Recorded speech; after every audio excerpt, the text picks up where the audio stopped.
Bonjour et merci de prendre rendez-vous avec l'actualité tous les matins sur les antennes des médias leaders Truth TV et Watt FM. Vous êtes au tribunal de l'actualité, 4e et avant-dernière convocation de la semaine. Vous le savez, c'est un rendez-vous pour juger les faits majeurs d'ici et d'ailleurs. Une émission que vous pouvez d'ailleurs suivre en streaming sur Facebook et en replay sur YouTube. Je suis Adam Scarlett Ouedraogo, président de ce tribunal. Mesdames, Messieurs, bonjour. Bonjour, Messieurs les juges, Bernard Bougman, Geoffroy Varin. Ouais, bonjour, Président, bonjour, juge Vaha, bonjour, Madame, Messieurs. Bonjour, juge Bougman, bonjour, Président, bonjour, auditeurs et téléspectateurs. La situation que vit le Burkina Faso est exceptionnelle et se présente comme une opportunité pour opérer des réformes exceptionnelles, notamment dans le domaine de la masse salariale des fonctionnaires. C'est la conviction de la délégation du Fonds monétaire international FMI, reçue en audience à la primature le 22 mars dernier. Le Burkina Faso, faut-il le rappeler, consacre 65% de ses revenus au paiement des salaires des agents de la fonction publique. Et c'est le premier sujet enrôlé pour cette convocation. Le deuxième axe de l'émission, lui, va porter sur le sommet extraordinaire de la CEDEAO sur la situation au Mali. Cette rencontre annoncée pour demain à Accra connaîtra peut-être la participation de Assimi Goïta. Le président de la transition malienne a été invité par ses pairs. Analyse et décryptage après les avant-propos.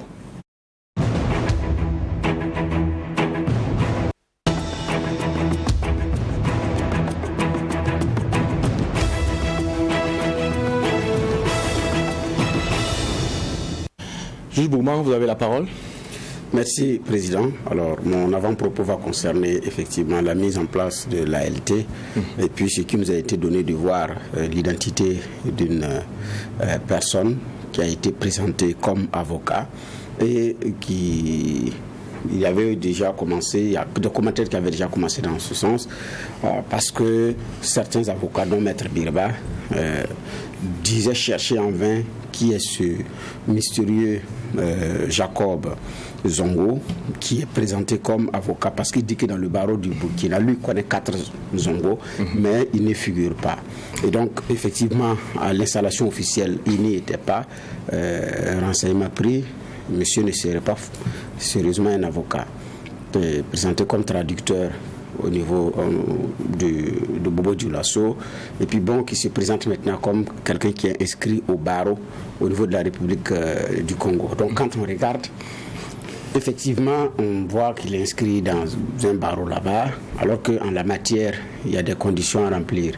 Vous êtes naturalisé, où il y a effectivement, comme on appelle ça, un principe de réciprocité entre les barreaux. En ce moment, vous êtes avocat au barreau du Burkina pour être admis de l'autre côté.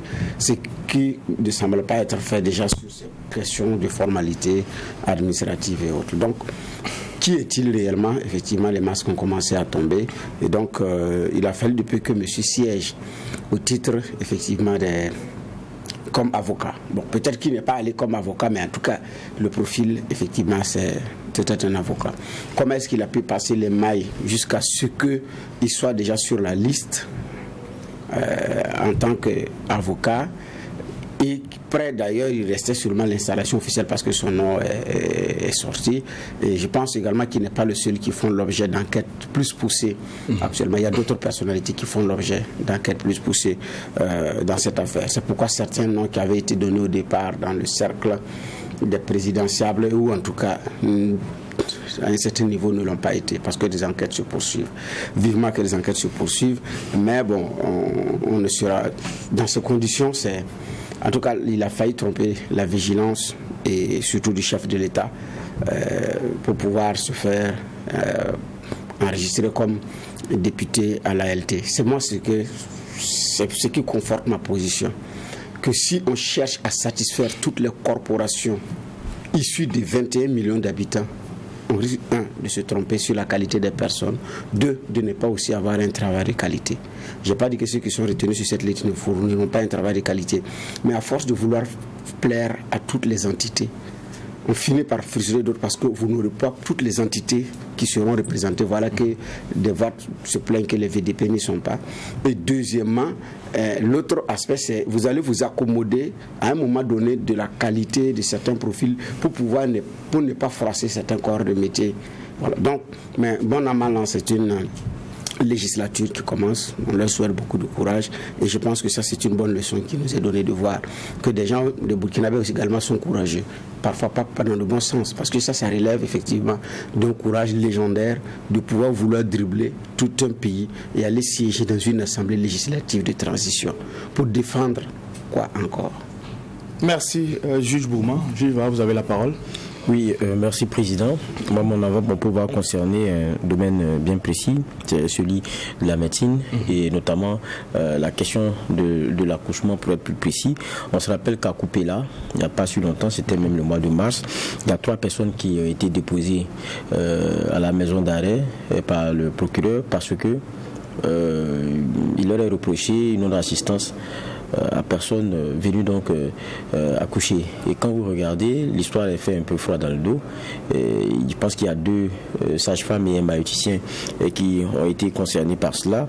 La dame n'a eu aucun accompagnement, aucune assistance, jusqu'à ce que l'enfant qui sort du ventre se retrouve à terre et le choc, l'enfant c'est-à-dire que depuis le choc, depuis la table jusqu'au sol, parce que l'enfant il est sorti comme ça, l'enfant n'a pas survécu.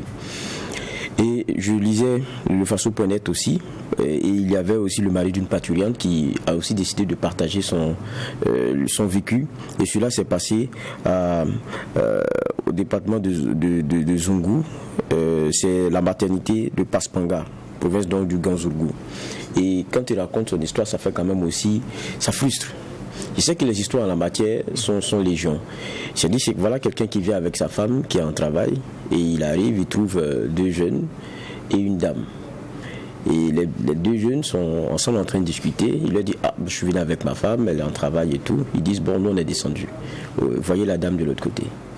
Il va voir la dame, elle dit, il faut repartir voir les jeunes là. Moi je suis occupé. Il ne veut pas voir les jeunes. Il leur dit, on t'a dit qu'on est descendu. Il faut aller voir la dame. Il n'arrive pas à voir la dame, mais il dit, bon, je suis pour le moment occupé. Occupé à quoi lui? Il ne sait pas quand il la regarde. Bon, il trouve une place avec madame et elle continue de hurler parce qu'elle est dans la douleur et tout. Et il va attendre la dame, il va plusieurs fois et maintes fois revenir vers elle. Elle lui dit, je t'ai dit que je viens. Qu'est-ce que tu as à me déranger? Et donc ça s'est fait comme ça jusqu'à ce que la femme accouche là à terre et que lui se débrouille. Il revient chercher la dame qui lui dit après, tu ne m'as pas dit que c'était à ce niveau-là, parce que l'enfant était déjà sorti et tout. Il était, vous savez, il y a la colère, mais il y a le moment. C'est dit, il ne faut pas la bagarre, parce qu'il y a le moment, il y a la vie de l'enfant, c'est ça qui est important pour vous. Donc l'affaire est fini de juguler, mais ça lui reste vraiment au travers de la gorge et il le partage. Mais ça, beaucoup de Burkinabés peuvent vous raconter ces moments-là et ces scènes. Mais c'est très grave. Il y en a qui, par leur comportement, jettent le discrédit sur tous les autres. Et le monsieur, il est revenu dans le service en question. Apparemment, le chef qui devrait être présent, lui, ne l'était pas. Lequel il a rencontré après, qui s'est excusé et tout. Et les autres, quelle explication est donnée par l'un des 2 jeunes que habituellement, quand eux, ils sont de service, la bonne dame n'aime pas elle ne vient pas les alléger dans la tâche.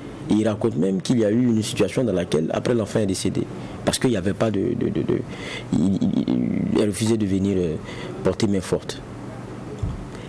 C'est compliqué. C'est dit que ça ne rien comprendre. Quelqu'un qui se lève le matin, qui dit qu'il va travailler et qui se comporte comme ça au travail, je ne sais pas qu'est-ce qu'il vient y faire. Je ne sais pas comment est-ce que quelqu'un peut venir transpirer une aigreur dans son travail. C'est des choses les problèmes on les laisse à la porte, on vient, on gère ce qu'on a à gérer, puis après on repart. Et puis c'est un domaine où si vous n'êtes pas humain, ça ne peut pas passer. Et ça, en la matière, les exemples sont légion. Je pense que c'est un corps qui est souvent critiqué pour ces choses-là, mais ils ne sont pas tous comme ça. On est tous aussi, quelquefois, très agréablement, pas surpris, très agréablement reçus et très bien traités par les gens du même corps. Mais il y a seulement 1, 2, 3 personnes qui viennent et qui jettent le discrédit sur tout le monde. Mais quand c'est comme ça et qu'il y a des éléments comme ça qui reviennent, ces brebis galeuses-là, ces moutons noirs-là, il faut les extirper des rangs. Parce que c'est très grave ce qu'ils posent. Parce que vous savez, la question des femmes est de donner la vie. Souvent, c'est tellement difficile que trouver la mort est facile.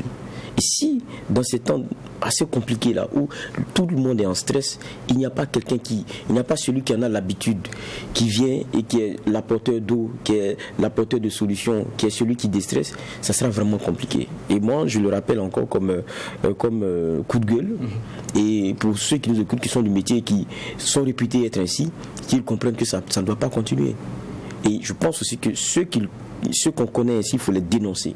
Je crois que ça, c'est comme ça qu'on peut sauver la situation. Quoique, aussi, il y a des messieurs et des dames qui arrivent là-bas et qui ne sont pas faciles. Ça aussi, c'est une autre paire de manches, sûrement qu'on va se le raconter ici au tribunal de l'actualité. Merci pour ces avant-propos. Nous allons également dire merci à l'équipe de réalisation de cette émission, le tribunal de l'actualité, qui nous permet d'être ensemble du lundi au vendredi sur le coup de 8h en direct sur les antennes des médias leaders Twi TV et Watt FM. Je le disais en début d'émission, le Burkina Faso consacre plus de 65% de ses revenus au paiement des salaires des agents de l'État, contrairement à la norme de l'UEMOA qui est de 35%. Une situation qui inquiète le FMI, qui recommande des réformes urgentes et exceptionnelles. Le FMI, justement, qui a été reçu à une délégation à la primature. Juge Bouma, c'est un vieux dossier qui refait surface. Oui, c'est un vieux dossier qui refait surface, sauf que cette fois-ci, l'allure a pris d'autres proportions. Parce qu'avant, effectivement, c'était dans des salons feutrés. C'est vrai qu'il y a des délégations du FMI qui sont reçues. Excusez-moi, qui s'expliquent, qui parlent, qui disent à demi-mot pourquoi la délégation est venue, et après ça s'arrête là. Mais ici, le message il est clair. C'est vrai qu'en général, le message il est parfois clair et dur, mais c'est l'autorité elle seule qui l'entend. Et monsieur repart, après vous avez des réformes, et vous cherchez à savoir, et puis voilà. Mais cette fois-ci, je dis bien, le message est clair, il a été porté à l'ensemble des Burkinabés sur le sens de la mission et sur également c'est pratiquement des injonctions effectivement qui sont données. Donc c'est aussi, quand on suit le contenu, c'est aussi une délégation qui cache mal. C'est pas une déception, mais on peut parler d'énervement, mais qui a quand même, on sent un peu de l'agacement dans les propos qui ont été effectivement servis.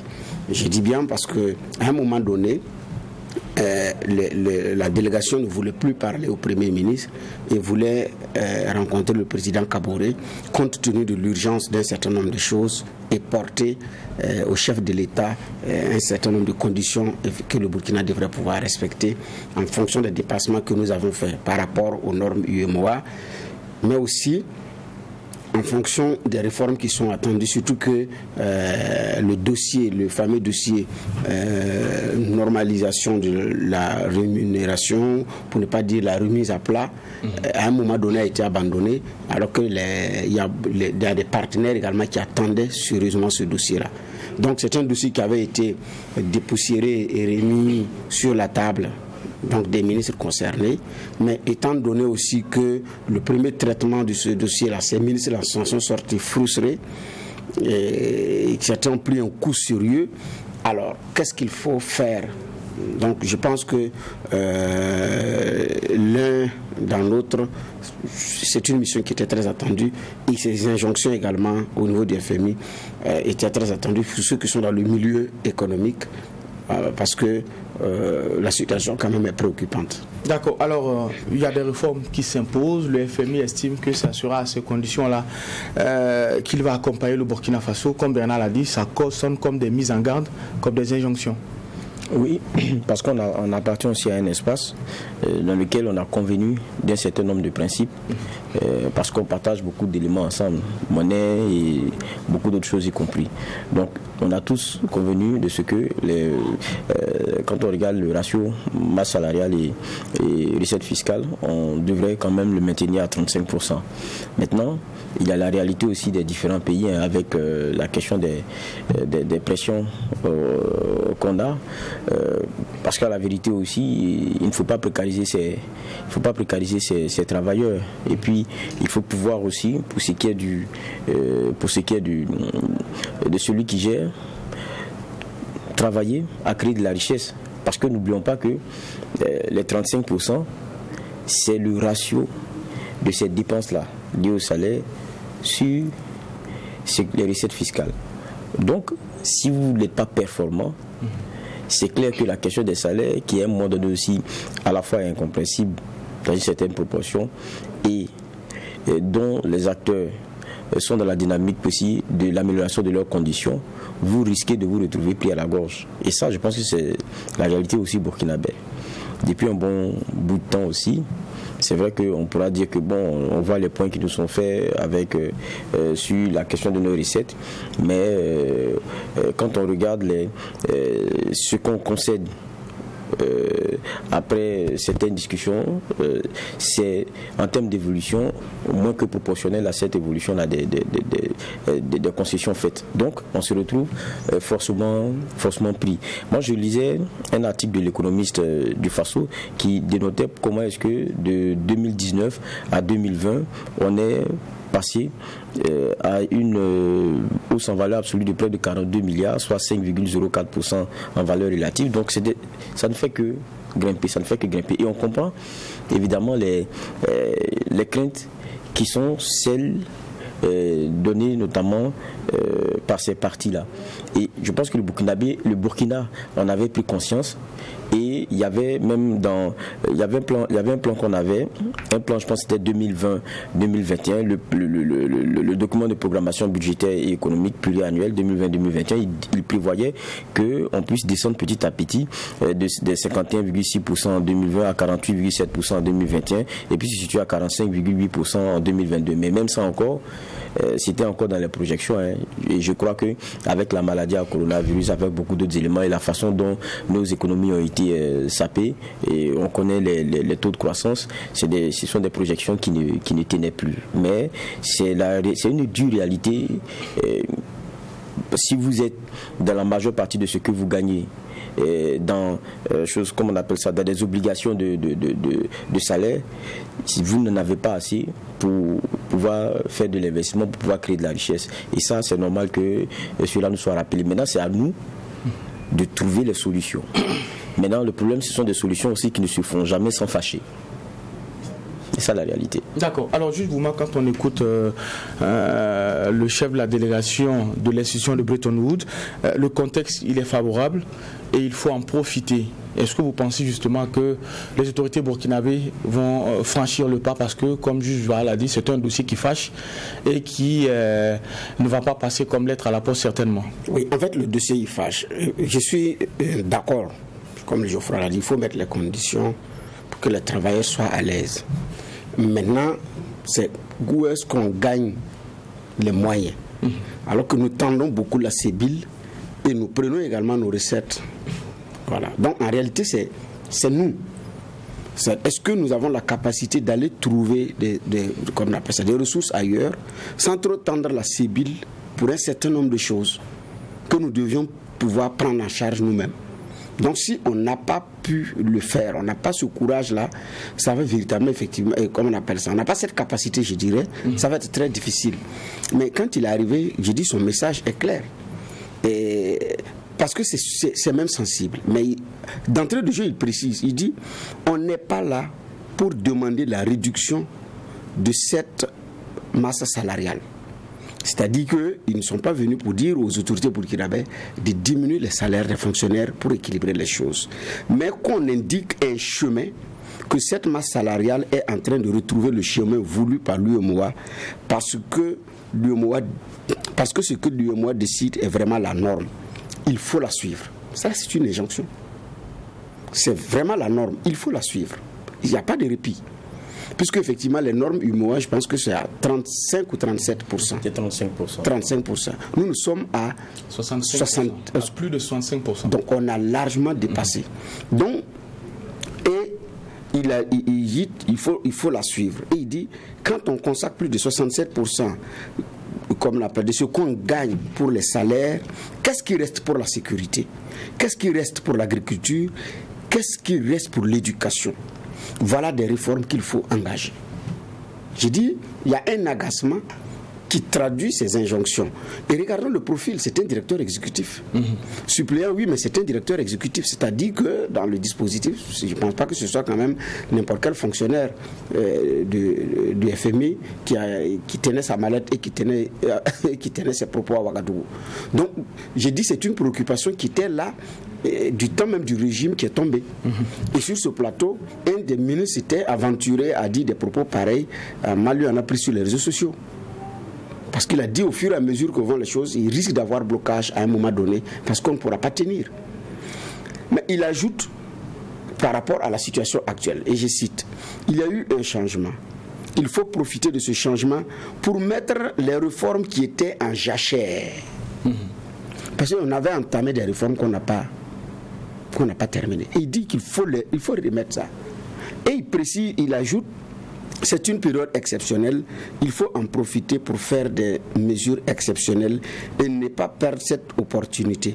Il dit c'est ce message que nous, comme on appelle ça, et ce message, nous allons le porter au personnel du FMI qui s'est engagé à accompagner le gouvernement du Burkina Faso si toutes ces conditions sont réunies. Le FMI s'engage à nous accompagner si toutes ces conditions sont réunies.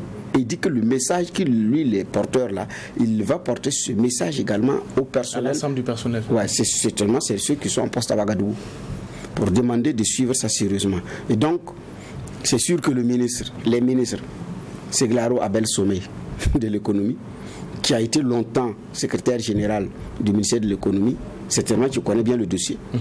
C'est sûr que le ministre Bassolma Bazi, qui avait fait de la suppression de l'UTS son cheval de bataille. La question de l'UTS d'ailleurs avait été, pendant plusieurs rencontres gouvernement-syndicat, posée comme condition, sa levée de l'ordre du jour d'ailleurs avait été posée comme condition avant l'ouverture des travaux. Et on a vu une fois que ça n'a pas marché, chacun a plié bagage et est reparti. On se rappelle également cette phrase lancée qui a rappelé l'ancien Premier ministre quand il a dit bon ok, si on n'arrive pas à s'entendre, bon, allons boire la bière et puis bon, après le syndicat s'en est offusqué, mais bon, le Premier ministre d'Abiré disait que c'est dans un esprit de détente qu'il a dit ça. Bon, bref, mais pour revenir effectivement à l'essentiel, ces deux ministres-là ont cette patate chaude entre les mains.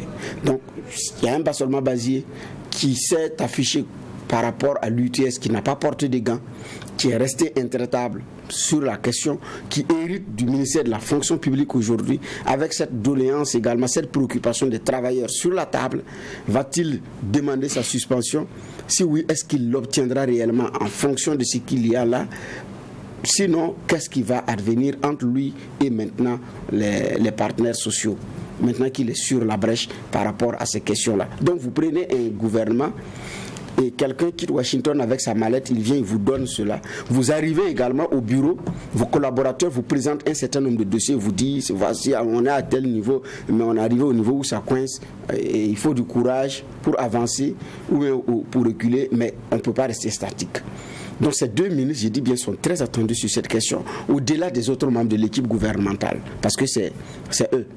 Et ceux qui avaient travaillé sur ce dossier, c'est l'ancien ministre Séni Ouedraogo et son collègue des enseignements pour les questions de négociation, le professeur Ouaro, avec le ministre de l'économie, la ministre Souri en son temps, qui après avoir quitté le gouvernement, et quand le ministre Lassane Kaboré est arrivé, l'affaire était mise sous le boisseau parce qu'il a trouvé un couloir pour négocier directement avec le chef de l'État et les financiers sur un certain nombre de choses. La conséquence, c'est ce qu'on connaît. Ça a plombé effectivement la remise à plat des salaires. Est-ce que ça va revenir sur la table? Comment est-ce que ça va évoluer? Mais j'ai dit, sur cette question, le ministre Bassolma Bazié est très attendu et il a du pain sur la planche. Et le gouvernement, de façon générale, sur ces questions de réforme, du pain sur la planche. Mais c'est aussi ça. Nous avons pris nos phalanges pour prendre aux institutions internationales. Nous n'avons pas travaillé pour asseoir les bases d'une économie véritable, comptant d'abord sur nos ressources pour que ce qui va venir soit complémentaire. Tous les dossiers, oui, on a rédigé le projet, on l'a même envoyé, c'est les partenaires qu'on attend, on attend le financement. Si le financement arrive, on va démarrer. Sinon, tout ce que vous dites là, c'est déjà bouclé. Hein. Je peux même vous présenter les travaux qu'on a fait. On a fait des séminaires pendant longtemps. Oui, mais on n'a pas les moyens pour financer. Pendant ce temps, on a des mines. Pendant ce temps, notre coton, si on se concentre, on peut tirer des dividendes. Mais on continue d'exporter le coton brut. On continue les mines. C'est maintenant qu'on est en train d'avoir des locaux là-dedans. Mais donc, sur le plan de la construction de notre économie qui repose sur des bases claires, c'est quoi? Quels sont les leviers que nous avons entrepris d'activer réellement pour faire notre schéma de développement? Agriculture, élevage, mines, technologie, je ne sais pas. Parce que quand on prend les pays du sud-est asiatique, les dragons du sud-est asiatique, comme on les appelle, chaque pays a pris un domaine. La Corée, c'est la technologie. C'est pourquoi sur le plan technologique, vous ne pouvez pas. La Corée du Sud, je vais dire, vous ne pouvez pas. Les téléphonies. Dans le domaine de l'informatique, ils sont très calibrés là-dessus, ils sont très calés là-dessus. Dans le domaine de l'automobile, ils sont calés là-dessus. Il y en a qui ont pris l'agriculture. Il y en a qui ont pris l'agriculture pour pouvoir avancer. Donc, comment on appelle ça? Des pays comme le Vietnam, Philippines, c'est des grands producteurs de riz et de coton, avec des petites unités semi-industrielles, semi-mécanisées. Mais ça absorbe la production, comme on appelle ça locale. Un des pays dont je suis en train de citer, ça va être le Vietnam ou les Philippines. Mais le coton, la transformation, ce n'est pas des unités industrielles de haut standing. Mais ils nous font des merveilles. Nous, on n'est même pas encore à ce niveau. Faso Fani a été fermé depuis longtemps, on se démerde pour l'ouvrir. C'est maintenant encore qu'on est en train d'installer des petites unités. Alors que sur toute la chaîne du coton, on aurait pu engranger jusqu'au tissu final, jusqu'au tricot final sorti de l'usine. C'est vrai que c'est avancé, mais on n'est même pas encore à ce stade. Après plusieurs années d'indépendance, donc notre économie va se reposer sur quoi? Donc, et pour savoir quel levier il faut appuyer, il nous faut même des études clair et net, parce que rien ne nous indique que c'est l'agriculture ou c'est l'élevage. Rien ne nous dit que c'est forcément les mines ou c'est tel. Et même si c'est l'agriculture, c'est sur quoi est-ce que nous allons d'abord miser pour activer? On n'est même pas encore à ce niveau. D'accord. Donc, j'ai dit c'est des réformes qui sont attendues, mais c'est des ministres également qui ont des patates chaudes entre leurs mains et beaucoup de courage. Alors, quand on écoute le commun de Burkinabé, tout ce qui est question de réforme autour des salaires, on voit forcément diminution du revenu de fonctionnaires de l'État, alors que pour beaucoup, on peut travailler à rendre cette fonction publique beaucoup plus productive. Et c'est à ce niveau-là justement que se trouve le défi. Oui, ça, ce que vous dites est pertinent. C'est pour ça que je disais à un moment donné, un ratio là, c'est le rapport entre deux valeurs. C'est la mise en relation entre deux valeurs. Et ce qui est remis en relation ici, c'est ce qu'on perçoit, ce qu'on arrive à gagner, ce qu'on arrive à glaner, ce qu'on arrive à avoir comme richesse, et puis la part qu'on accorde au salaire, donc à ceux qui sont les travailleurs de cette administration.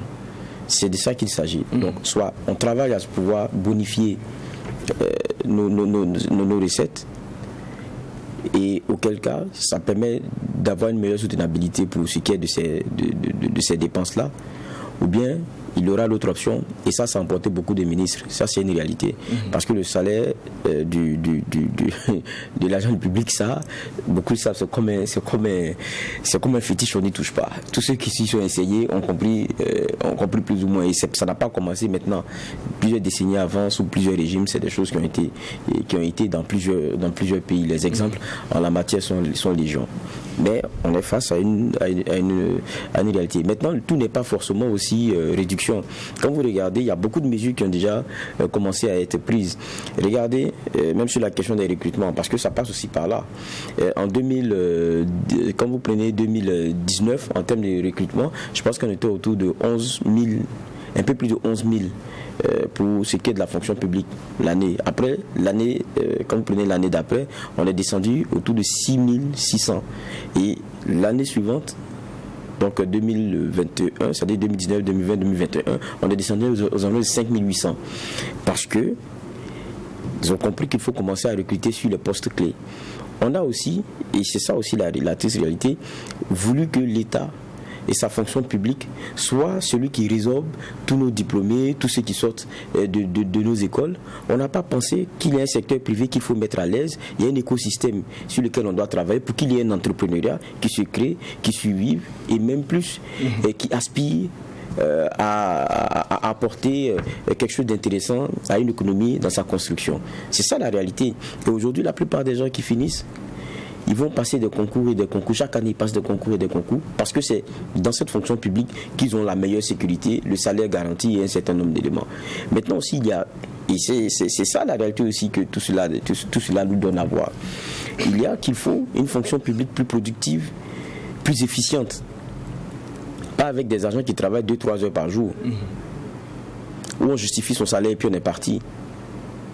Ou pour celui qui est au poste, je prends n'importe quel compartiment de notre administration, qu'il y ait les 3 quarts qui soient dans notre poche, et puis le quart là, ça va dans les caisses de l'État. On ne peut pas s'enrichir comme ça. C'est ça aussi notre réalité. Si nous voit des contraventions qui sont des papiers que vous ne comprenez même pas, qui sont ceux d'arrangement possible là, ici et maintenant, mais ça va dans la poche de qui? Donc, il faut une administration qui soit mieux repensée. Même quand on parle des dépenses, tous nos ministres, les premiers, je parle des premiers ministres, qu'on a eu sous l'ancien président Roch Kaboré, ils sont tous venus avec des points parmi lesquels vous trouviez la question du train de vie de l'État. Ça participe aussi à ces dépenses-là. Non, on va réduire le train de vie de l'État, mais quand ils finissent de dire ça, ce sont les premiers à négocier au plus haut leur salaire. Disparité énorme au sein du gouvernement, même en termes de salaire payé. Comment vous voulez que la leçon soit donnée et comprise au niveau des agents même que vous administrez? Si vous-même, vous n'êtes pas prêt à cet effort-là. Alors non, moi je suis ici, moi j'ai fait ceci, j'ai laissé cela, je ne peux pas accepter ceci, je ne peux pas accepter cela. C'est dans ça qu'on est. Ceux qui composent ce gouvernement-là ne sont pas prêts au sacrifice qu'ils veulent faire, endosser aux autres. Et puis, j'ai dit, si on n'est pas efficace et efficient, on va se retrouver toujours pris à cette même réalité. Et disons la chose de façon véritable, il y a une vraie disparité aussi, quoi qu'on dise, dans le traitement des agents de la fonction publique. Quand il y a eu la question de mise à plat, vous avez vu comment les uns et les autres ne se comprenaient pas. Parce qu'il y a un malaise quand on pose le problème. Il y a un vrai malaise. Est-ce que c'est la période pour pouvoir aborder cela? Je crois. Mais ça, il faut aussi qu'on ait des gens qui aient toute la légitimité au regard de ce qu'ils auront construit, de par leur comportement et de par les résultats. D'abord, sur un certain plan, c'est celui sécuritaire, parce que c'est là-bas qu'on les attend. C'est là-bas qu'ils vont tirer toute leur légitimité. Et lorsque ils auront tout ça, ils seront assez forts pour pouvoir dicter aussi un certain nombre d'éléments qui sont essentiels aussi dans la poursuite de la bonne marche de cette nation-là. Et je pense que c'est un sujet qu'il faut aborder de façon très courageuse. Tous les indices nous montrent que sur ce chapitre-là, on est en train d'aller aussi d'une façon ou d'une autre dans le rouge. Je pense aussi que ce qui est intéressant, c'est que ceux qui quand vous prenez notre fonction publique, celui qui y est, c'est bien seulement basé. Il connaît bien les revendications du moment. Maintenant, il est à la caisse. C'est-à-dire qu'il y a celui qui demandait le paiement. Maintenant, c'est celui qui doit plus ou moins payer. Qui regarde, il sait comment on peut payer. Il aura tout. Donc, il n'y a pas meilleur tableau de bord que ça. Et puis, il y a la pression. On parle aujourd'hui de... C'est l'UEMOA qui est venu. Mais ça n'a pas comment... Le FMI qui rappelle cela. La BAD nous l'a rappelé il n'y a pas longtemps. Toutes ces institutions-là nous rappellent ces indices-là, parce que c'est des voyants qu'on regarde et sur lesquels on essaie qui sont des jauges qu'on regarde et qui nous permettent d'être mieux guidés. Maintenant, il faut savoir aussi relativiser, parce que ces institutions-là, elles nous ont toutes montré aussi à un moment donné une voie à suivre. C'est ça qui nous a mis dans ce dans quoi nous sommes. Plan d'ajustement structurel, ceci, cela. On nous a enlevé toutes les entreprises étatiques que nous avions, qui permettaient à nos États d'être vraiment forts. On les a bradées. Le cas avec Bolloré, dont on est en train de parler, Citara et autres, avec notre chemin de fer, qui est un élément essentiel dans le développement de nos États et dans ce que nous avions comme vague communicant, quand vous enlevez toutes ces grosses entreprises que nos États géraient, qui géraient quand même d'une certaine façon, bon an, mal an. Quand on a tout enlevé, on a donné au privé, plusieurs décennies après, on vient nous donner des leçons, alors qu'on n'a pas accepté de faire le mea culpa sur ce dans quoi ils nous ont mis. Quelquefois, ce n'est pas le bon donneur de leçons, ce qu'on a en face. Mais on a aussi mis face à nos propres réalités. Parce que le Burkina ne va pas regarder, le Burkina ne va pas regarder derrière et se nourrir de frustration. Il y a un pays à gérer ici et maintenant, et ce qu'ils disent est aussi à prendre en compte parce qu'il y a une vérité dedans. On ne peut pas s'engager dans un pays comme le Burkina dans des questions de sécurité avec des dépenses que cela demande, en continuant de se dire qu'il n'y a pas de sacrifice à faire à un moment donné et dans certains secteurs. Ça, c'est une vérité qui est implacable. On ne va pas le faire pour le FMI, on ne va pas le faire pour la BAD, on ne va pas le faire pour l'UEMOA, on va le faire pour le Burkina aussi. C'est pour le Burkina d'abord. Et ça, c'est ça la vérité aussi que chacun doit se dire. D'accord. Alors, ouvrir ce dossier, c'est prendre le risque de mettre en ébullition le front social. Et on parle du contexte. Est-ce que vous pensez que les autorités vont franchir le pas, Juge Bougma? Parce qu'il faut de l'audace. Bon. Mais à un moment donné, la question que je pose, c'est est-ce qu'elles ont le choix? Elles auront le choix. Parce que de ce que nous avions comme information, si c'était avéré, les conditions avaient été posées de remettre sur la table ce fameux dossier de remise à plat. Et les menaces étaient à peine voilées par rapport aux conditions de collaboration. Et donc c'est ce qui est venu.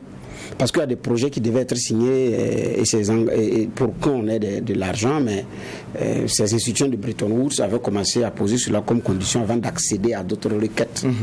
J'ai dit, si le directeur exécutif suppléant vient et nous tient ce ton, parce que c'est sûr que c'est sorti du cadre, chose, et s'adresse aux médias sur ce ton-là, qui sent l'agacement, et en même temps, on donne l'injonction et on explique aux médias pourquoi ils sont venus donner des injonctions. Ça veut dire que la situation est quand même préoccupante à un autre niveau. J'imagine maintenant, face au Premier ministre et à ses collaborateurs, ce qui a été servi entre les quatre murs. Donc la réalité aussi, elle est là implacable. Donc ce sont ces institutions qui nous ont également plus ou moins orientés pour nous pousser où nous sommes, mais avec la responsabilité et la complicité de nos autorités de l'époque. Responsabilité et complicité. Thomas Sankara avait été clair. Nous voulons l'aide qui nous aide à nous dépasser de l'aide. Nous avons travaillé à rester dans l'aide qui nous maintient dans l'aide. Donc sous perfusion. Donc nous sommes sous perfusion. C'est ça. Prenons un pays comme le Ghana. À un moment donné, le Ghana n'était pas enviable. Pour se moquer, à un moment donné, on disait que tu es tombé comme cacao du Ghana parce que le cours n'était pas bon. Les cours avaient chuté, il y avait plein de Ghanéens dans nos pays avec tout ce qui va avec. Ça n'allait pas. Donc on s'en moquait. Mais aujourd'hui, c'est vrai que sur le plan de l'endettement, c'est un pays également qui est au rouge. L'inflation également, c'est pas aussi évident par moment. Mais c'est un pays qui, par moment, suspend, et comme on appelle ça, ses demandes au FMI et à la Banque mondiale et revient quand il veut. Le Ghana avait suspendu, c'est quand Corona est arrivé, avec les réalités, que le Ghana est reparti. Donc à un moment donné, le pays a eu le choix de dire nous sommes arrivés à un moment donné où on n'a vraiment pas besoin d'un coup de main de vous. Patientez, quand on aura besoin, on reviendra. Ici, il y a quand même un équilibre qui a été déjà créé. Plus ou moins. Mais nous ne sommes même pas encore à ce niveau. Donc, j'ai dit responsabilité et complicité. Parce que quand ces institutions nous ont encouragés à ouvrir nos entreprises publiques, étatiques vers le privé, les actionnaires, c'était qui également? Ce sont aussi nos fonctionnaires, les hauts fonctionnaires, nos ministres de l'époque, nos DG de l'époque. C'est ça la complicité. Et c'est ça la responsabilité. Donc, ils sont en même temps actionnaires. Donc, celui qui négocie même là, il est actionnaire. Il négocie pour eux maintenant, il ne négocie pas pour l'État, il ne négocie plus pour les citoyens burkinabés. Et dans plusieurs autres pays, c'est comme ça. Ce qui fait qu'à un moment donné, vous, en réalité, vous dormez sur une natte, vous pensez que c'est votre natte, mais la natte ne vous appartient pas. Et mieux encore, c'est même pas même la natte. Si on vous prend la natte et on vous laisse même la maison, vous pouvez retrouver une natte, même la maison ne vous appartient même plus, mais vous ne savez pas. C'est un matin, quelqu'un se présente, bon, en fait la natte, je suis venu prendre, mais en réalité, c'est même pas la natte même. La natte même, vous pouvez garder pour aller trouver un autre angle pour dormir. Mais la maison, la terre, la même, là, c'est pour moi en fait. Et c'est comme ça qu'on a perdu beaucoup de choses. Donc en réalité, ce regard à long terme, cette vision à long terme, cette opportunité qu'on devait saisir pour réformer nos économies, on ne l'a pas saisie. Parce que nos autorités avaient autre plan. Donc c'est la course à l'enrichissement, pouvoir se faire actionnaire et tout. Donc nous sommes dans cela.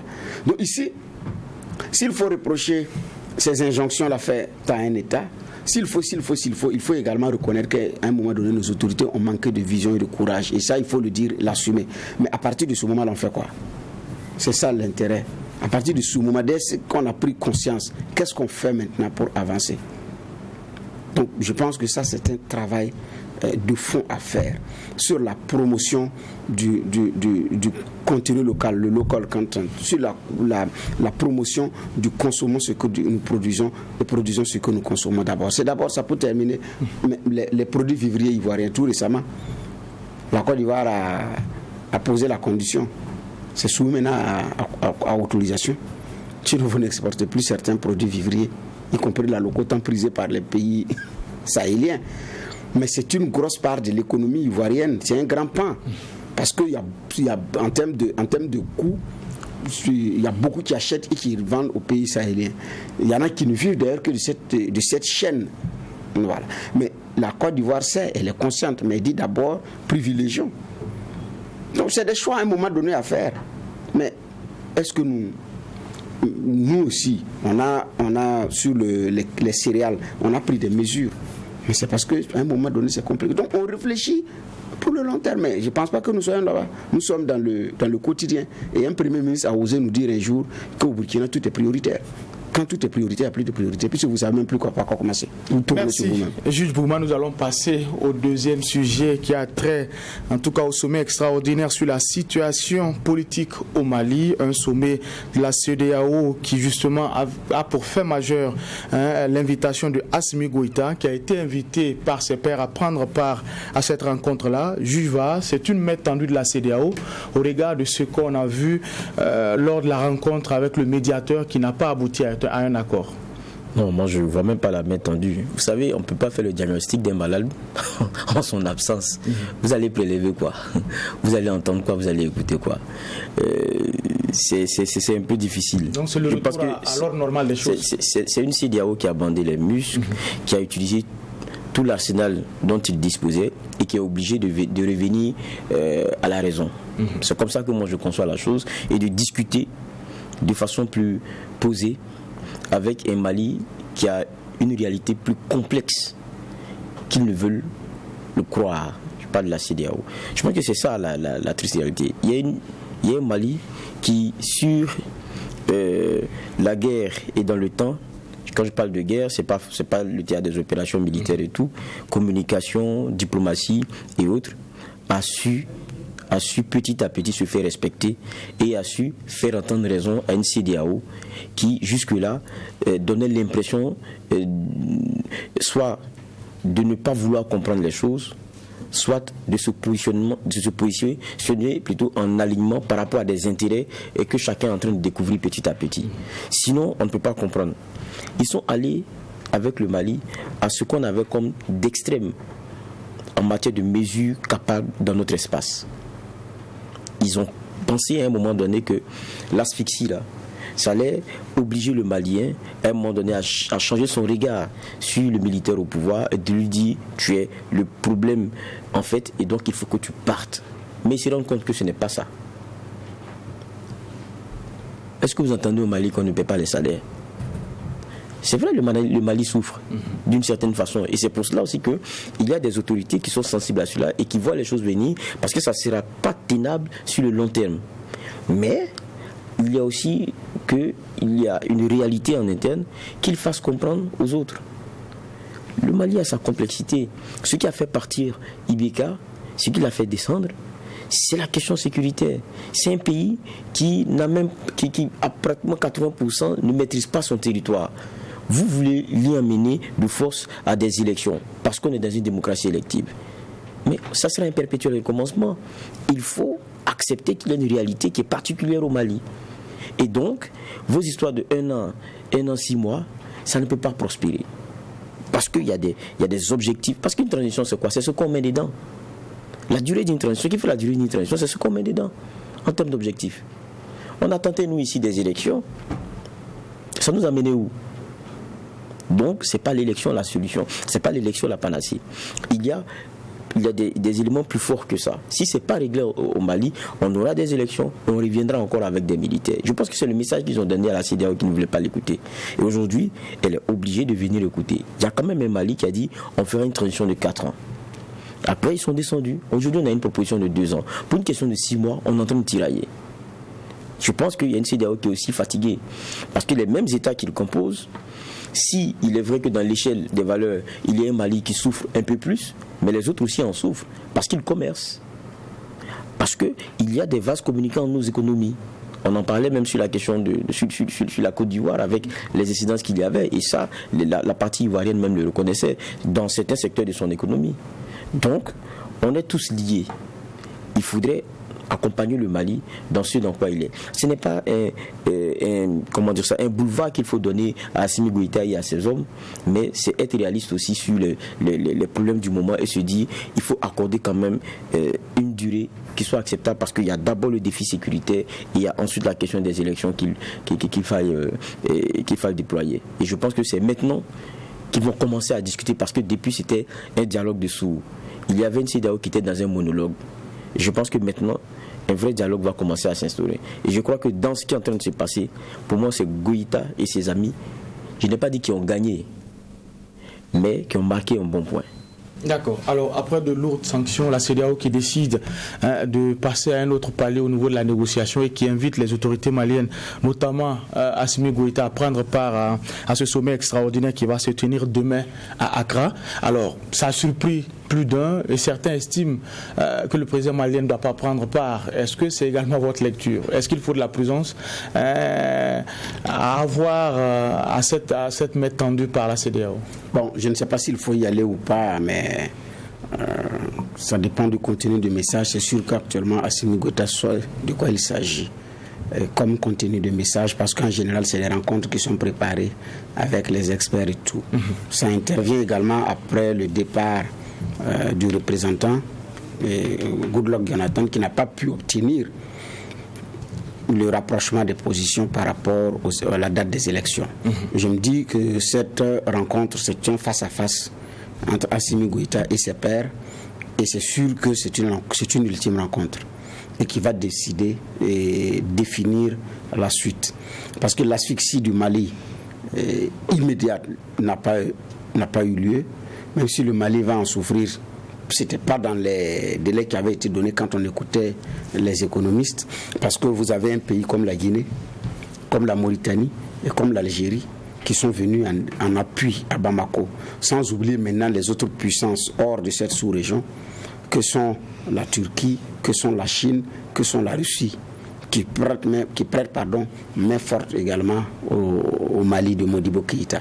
Donc je pense que cette CEDEAO aussi l'a compris, parce que l'État du Mali aussi a engagé, même, comme on appelle ça, une procédure judiciaire par rapport à l'implication de la BCEAO qui est venue rentrer dans une affaire politique qui ne la regarde pas du tout. Donc, maintenant, les deux parties également semblent être essoufflées. Parce que Assimi Goïta n'a pas intérêt également à ce que cette crise perdure. Les États également n'ont pas intérêt à ce que cette crise perdure. Parce que il y a le Burkina Faso, il y a aussi la Guinée qui regarde. Il y a des appels de pied qui sont lancés depuis Ouagadougou qui disent à nos autorités il faut faire comme le Mali. Doumbouya, dont le pays avait été déjà suspendu, se plaint qu'il n'avait pas été informé, n'a pas été associé, mais naturellement votre pays est suspendu et ouvre son corridor et son port au Mali. Donc, si Ouagadougou et Bamako, par exemple, veulent travailler en bonne intelligence, ça forme un autre couloir. Ouaga, Bamako, un couloir maintenant qui passe par la Mauritanie, l'implication de l'Algérie et les autres.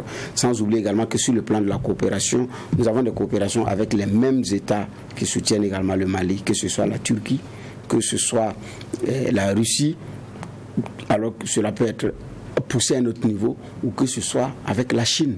Donc, est-ce que les États également n'ont pas intérêt qu'il y ait cet effet domino-là? Donc, je pense que ces appels, c'est pour pouvoir effectivement se parler. Parce qu'il y a un pays aussi qui en souffre et qui veut en finir, c'est le Sénégal, qui a perdu une bonne partie compte tenu du fait de la fermeture des frontières, qui a vu ces gros camions qui étaient arrêtés mais qui ne pouvaient pas passer de l'autre côté de la frontière. Maintenant, c'est un Mali qui a trouvé un couloir pour vendre son coton. Il est le premier producteur africain, mais c'est le couloir mauritanien. Donc c'est la Mauritanie qui prend maintenant une bonne part. Donc le Sénégal est en train également de perdre à un moment donné. Donc c'est un État comme le Sénégal qui par an c'est des milliards et des milliards en termes de gains pour le Sénégal par rapport aux transactions, parce que c'est avec le Sénégal prioritairement d'ailleurs que le Mali effectivement commerce. Donc qui perd? Les pertes, ça frappe de deux côtés. Maintenant, qui perd le plus? Et il y a des populations qui demandent au chef de l'État qu'est-ce qui se passe. Parce que vous n'aurez pas de problème de pénurie, mais il y a des camionneurs qui ont garé, il y a des compagnies de transport qui ont marqué l'arrêt et qui ont des employés qu'il faut payer. Qu'est-ce qu'on fait à la fin du mois? Donc l'impact également touche ces pays-là. Voyez-vous que sur le plan aérien, les compagnies, ça ne va pas. Tout dernièrement, Abidjan était obligé de rappeler à l'ordre à Sky Airlines qui continuait de desservir Bamako pour dire non, vous ne devrez pas. Mais pendant ce temps, Air France dessert. Qu'est-ce qu'ils disent? Donc, à un moment donné, même Air France, à qui on n'a pas dit de ne pas venir, parce que Air France n'est pas dans l'espace CEDEAO, son pays n'est pas pays membre, mais Air France même est allé contre ce que les autorités françaises, parce que c'est un gros marché. 14 vols la semaine. La diaspora malienne bouge beaucoup. Les Maliens et les Sénégalais, en Afrique de l'Ouest, c'est les deux d'abord qui bougent plus. Donc, il ne faut pas vous amuser avec ça.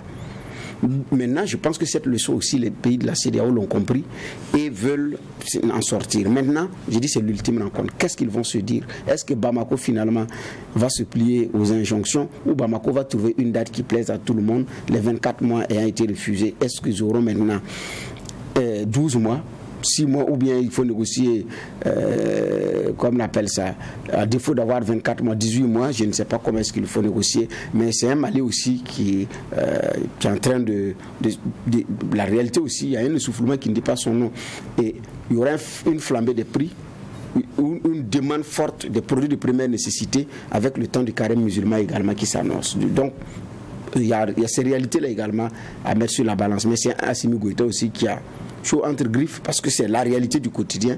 Mais comment est-ce que ça va se gérer à la fin en attendant les conclusions de ce sommet-là? Alors, beaucoup d'interrogations à la veille de ce sommet-là. Les autorités maliennes qui font des concessions, qui acceptent une transition de 24 mois. La CEDEAO qui met de l'eau dans son vin et qui accepte Assimi Goïta autour de la table de négociation. Est-ce qu'on peut espérer un accord au sortir de ce sommet d'Accra? Bon, ça c'est tôt de le dire, mais je pense que à partir du moment où ils acceptent de se mettre autour d'une même table, ça veut dire qu'il y a eu déjà pour moi des lignes qui ont bougé. On n'est pas dans j'ai dit qu'on n'est pas dans la façon dont chacun était arc-bouté dès le début. Quand on se rappelle, lorsque Goïta amenait son émissaire venu demander 4 ans, ce qui avait offusqué les chefs d'État, on parlait même de plaisanterie ou de... je ne sais plus le synonyme qui avait été trouvé, mais c'était pas loin de ça. Là, on avait des gens qui n'étaient même pas dans la même dimension en termes de dialogue. Alors que là, aujourd'hui, si on accepte que Goïta vienne, je crois que ça veut dire qu'il y a des travaux en amont qui ont été faits. Ils se disent qu'il y a des justes milieux qui peuvent être trouvés. Maintenant, au-delà de tout aussi, il y a une CEDEAO qui est en train de jouer sa crédibilité, c'est ce que je pense, parce que quand vous êtes 15 pays et parmi les 15 il y a 3, ça veut dire que c'est le 5e qui ont des bottes au palais. Vous devriez commencer à revisiter votre point de vue. Et sans oublier que pour le reste, ce ne sont pas forcément des leçons. Et quand ils le regardent, ils sont tous menacés par la même réalité. Il y a une obligation de revoir un peu un certain nombre d'éléments. Je pense que c'est dans ce contexte-là qu'on est. Et puis il y a un Mali aussi qui, quoi qu'on dise, en train de regarder devant, ils sont dans une guerre. Quand on regarde ce qu'ils font venir comme armement depuis la Russie, ce n'est pas rien, ça demande de l'argent. Au premier trimestre de 2021, en termes de dette sur le marché, de besoins plutôt de financement sur le marché, et qu'ils ont essayé de glaner sur notre marché régional, c'était pas moins de 235 milliards, c'est le premier trimestre seulement 2021. Donc, si vous voulez faire la guerre, il faut de l'argent. Et quand vous devez émettre des bons et tout, ça veut dire que vous devez être en bonne intelligence dans votre espace. Et ça, le Mali aussi en a besoin. C'est du gagnant-gagnant qui sont en train d'aller chercher, et j'espère que le juste milieu sera pour le bonheur des Maliens. Les enjeux de la rencontre extraordinaire de la CEDEAO sur la situation du Mali et l'interpellation du FMI sur la masse salariale au Burkina Faso, voici les deux sujets qui étaient enrôlés pour la présente convocation. Nous allons y mettre un point final et se donner rendez-vous demain pour la même mission, poser un regard critique sur l'actualité. Mais en attendant, restez fidèles au programme des médias leaders True TV et Watt FM.